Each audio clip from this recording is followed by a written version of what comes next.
funny, isn't it, when you think about Prince Harry? He does have opportunity. There's no two ways about it. That's all thanks, of course, to his association and being a son of the King, His Majesty the King, King Charles III.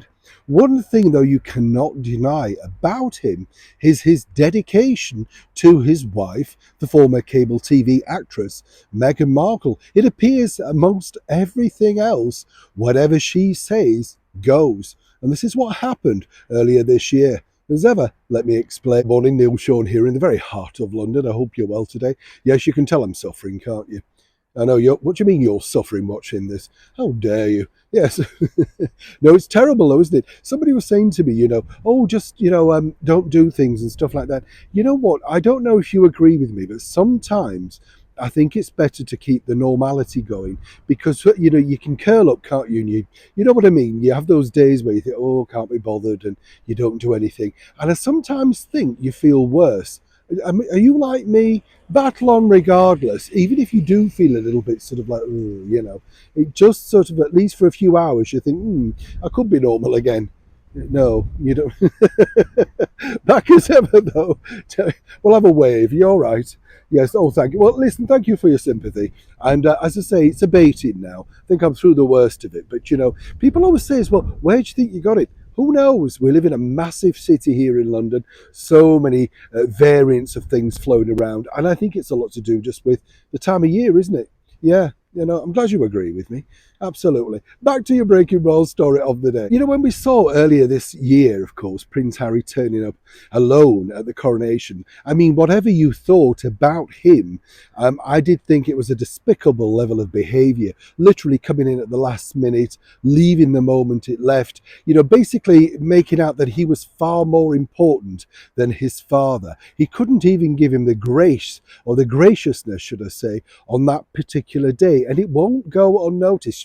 It's part of history. I mean, when you think about it, his book, Spare, is going to haunt him for the rest of his life. It just proves how immature and silly he's become. Influenced, many people, of course, believe, since being married. There's no two ways about it. Harry seemed to be a very happy chappy, prior to that first meeting with the cable TV actress Meghan Markle. On all the events that I encountered him with, always happy to meet with the media. Yes, might have had his little private battles, but, could see that there was good and bad in all of it, and, kind of seemingly he enjoyed his life. Suddenly, the world's against him, and it's just two people and his two children, allegedly, living in Montecito. Strange world. But here, earlier this year, he could have in fact have appeared inside the BBC documentary, detailing, of course, His Majesty the King's wonderful coronation on May the 6th around the world. I mean, what a spectacular day it was. Historical, told you before, it was fabulous